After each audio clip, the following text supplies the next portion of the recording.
Hello, everyone. So many beautiful faces out there. So our next speaker is Kaelyn and Lucy. They are YouTubers. Kaelyn is a 26-year-old veterinarian from Michigan, and Lucy is a 22-year-old filmmaker and editor from Oxford, England. The two met on Tumblr, fell in love, and started vlogging to document their time together while they were long distance. After 4 years of separation, the two finally closed the gap in August last year and continue to make videos documenting their life, and through doing so normalize the everyday life as an LGBT person. And challenge, I guess, heteronormative narratives. So let's welcome Kaelyn and Lucy.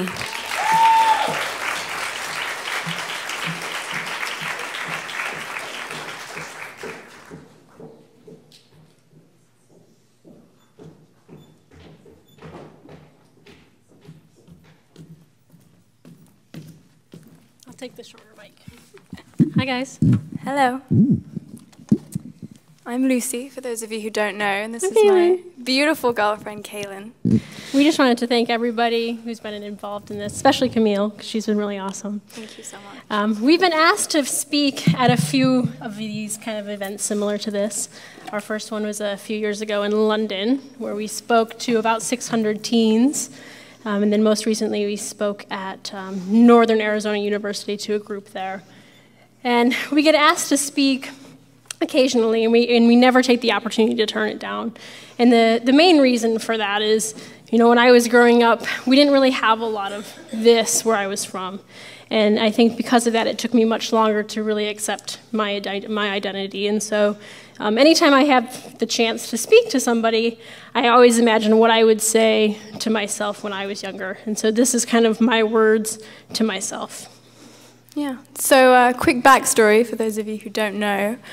We met on Tumblr nearly 5 years ago, and as a filmmaker, and we were long distance, I used to film our trips together and upload them onto YouTube for each other to see. And then randomly people started watching them, and it was like this amazing progression from just sharing our lives with each other and then sharing them with literally millions of other people. And at first, the positivity that we got was overwhelming. Everybody was so nice and so supportive, and it was really inspiring because people would share their stories with us.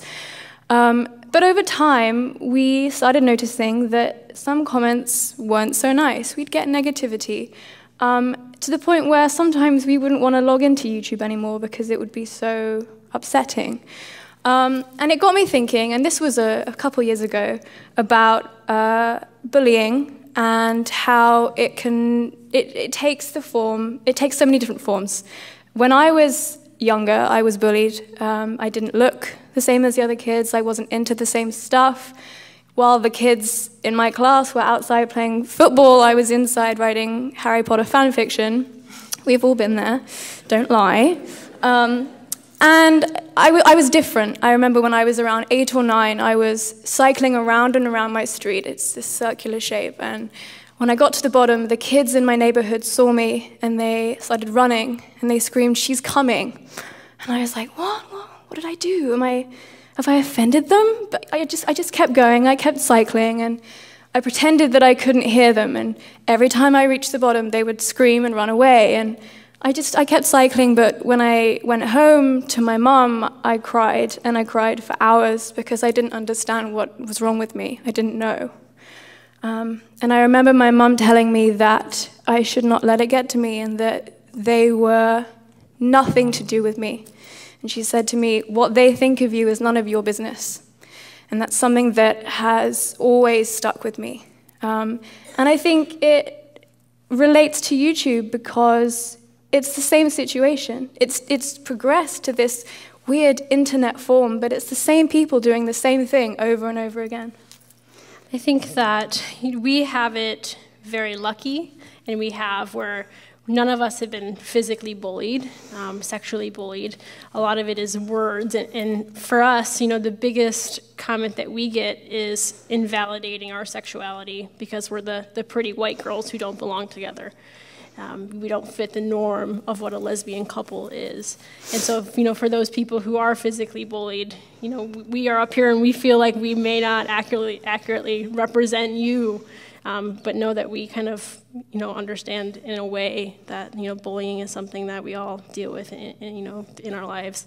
And when mainly when I was young, because the internet wasn't really there when I was 75 years ago.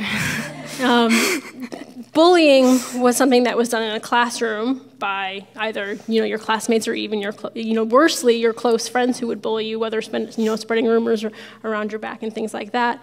And now with the evolution of the internet, we're able to be bullied in our bedroom by ourselves, and where you should feel the safest. And now we're getting bullied online. We, especially, Tumblr, that's where we met. We admit it. But that's a place where we get the most anonymous hate. And I think a lot of you can relate to having people send you nasty things, whether it's related to your sexuality or your appearance or not fitting in to what you would normally be. Lucy has a good word for them. I call them keyboard warriors, the people who are like, you're ugly. You can just tell they're like hiding behind the screen. But with our YouTube, and we teamed up with a company in England called Ditch the Label, and it's the largest UK anti-bullying charity. And they have some interesting facts. About 50% of young people have bullied somebody else, but only 42% of people have reported to be bullied. And up to 62% of that has been online. We started thinking, what makes somebody bully somebody else? And a lot of times it's the insecurity of somebody, of themselves, and they're trying to project that onto you. They're trying to make you seem abnormal so they seem more normal. Yeah, I think it's the fear of different people. It's the fear of something that they don't know. And in a way, you can't help but feel sorry for these people because, especially the online bullies, they're sat behind their screens at home, wallowing in this weird sense of control because from their screen and their keyboard, they can do whatever they like, and they're this anonymous persona that they think they can get away with anything. And I think why it's increased so much, especially over the past couple of years on the internet. You can be completely faceless. And I think it's just about fear. They're scared. That's why they're anonymous. I actually feel sorry for these people. I think there's a lot of cooler things you can do in life. Yeah. Go to Taco Bell. Adopt some cats. Adopt some cats. There's exciting things in the world. For me, when, I was never really bullied classically as a kid. I was never the cool kid. I was the nerd, but I kind of went to school with a bunch of nerds, and so we all kind of related to that. But with the bullying and the fact that I wasn't accepting of my sexuality, I kind of bullied myself in that way.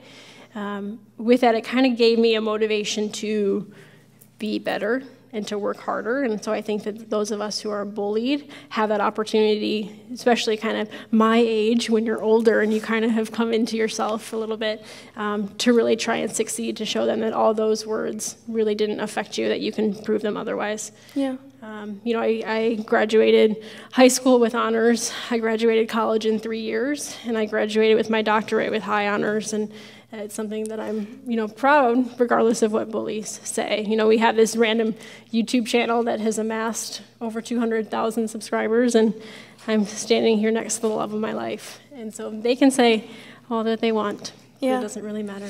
Use it as your motivation, I think, is what I have done. Mm-hmm. I think when I'm 80 years old and, we're sat in an old people's home in like matching wheelchairs and we're looking out at the world, I want to be able to look back on my life and think I tried my best. I worked hard, I was loyal, I was trustworthy, I was a good friend.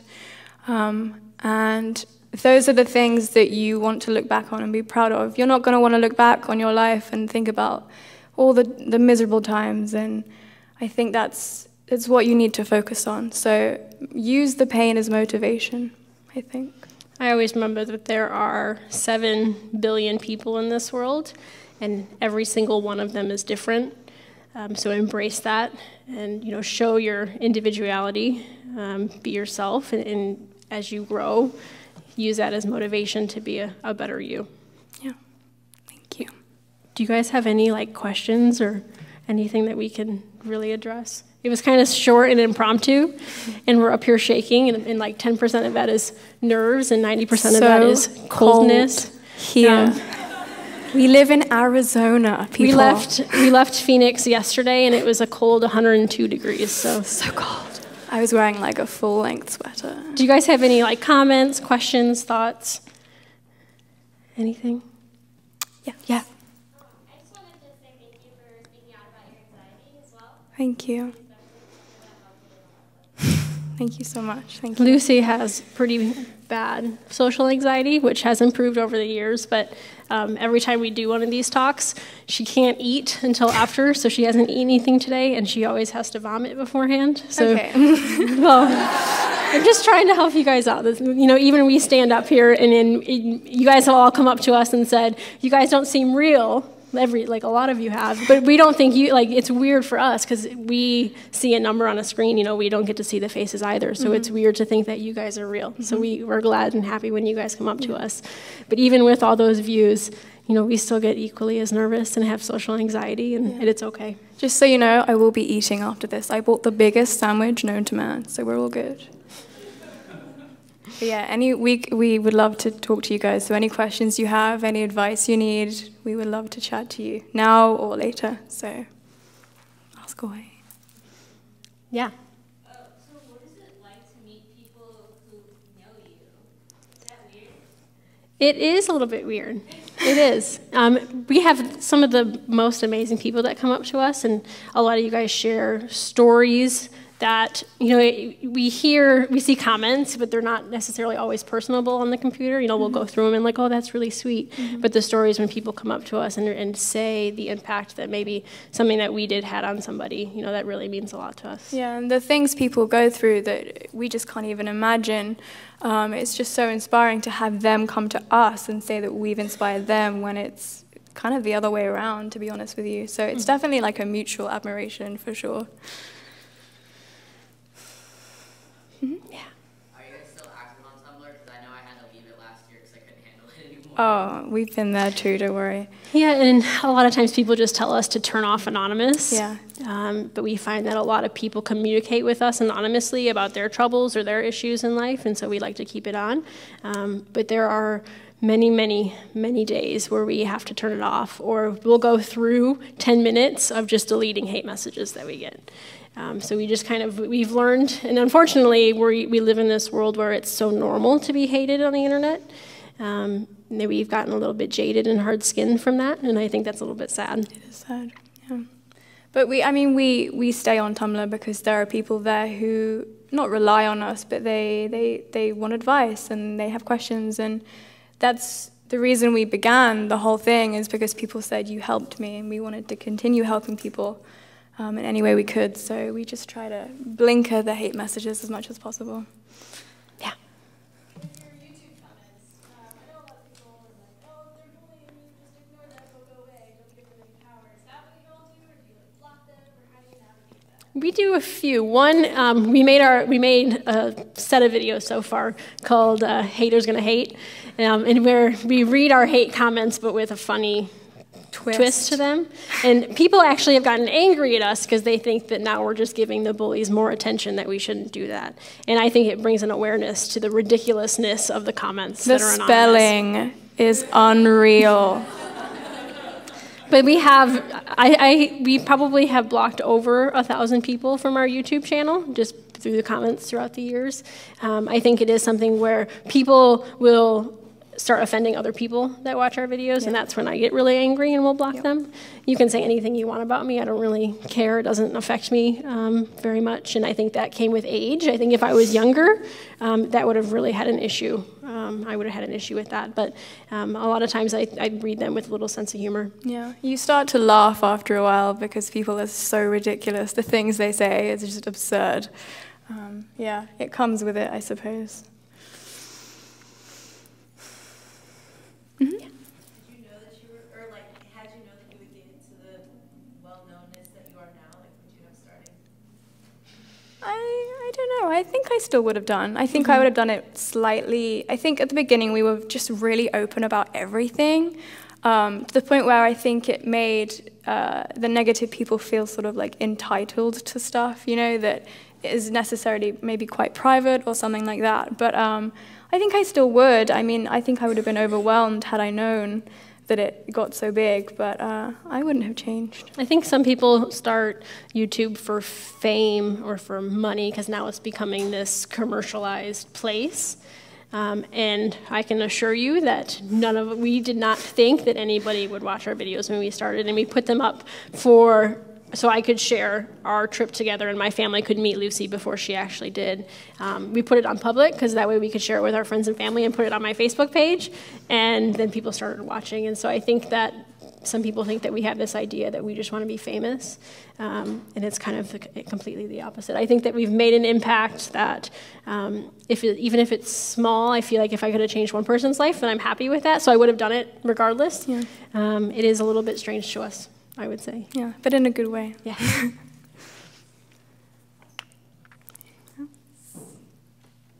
No.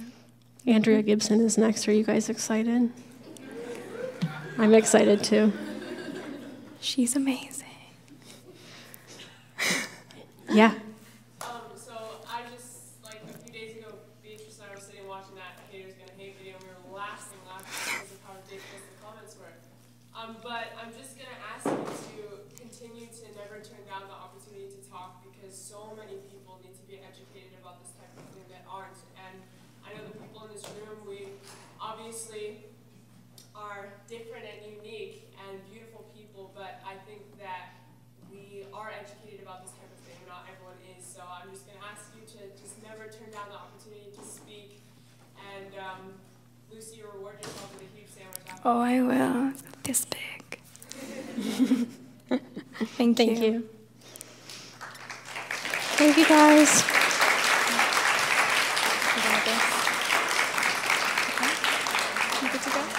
Have a good rest of your weekend. We hope you have fun. Yeah, we'll be around for the next hour or so. Come and say hi. I'm gonna come and say hi. I'll be eating a massive sandwich, so.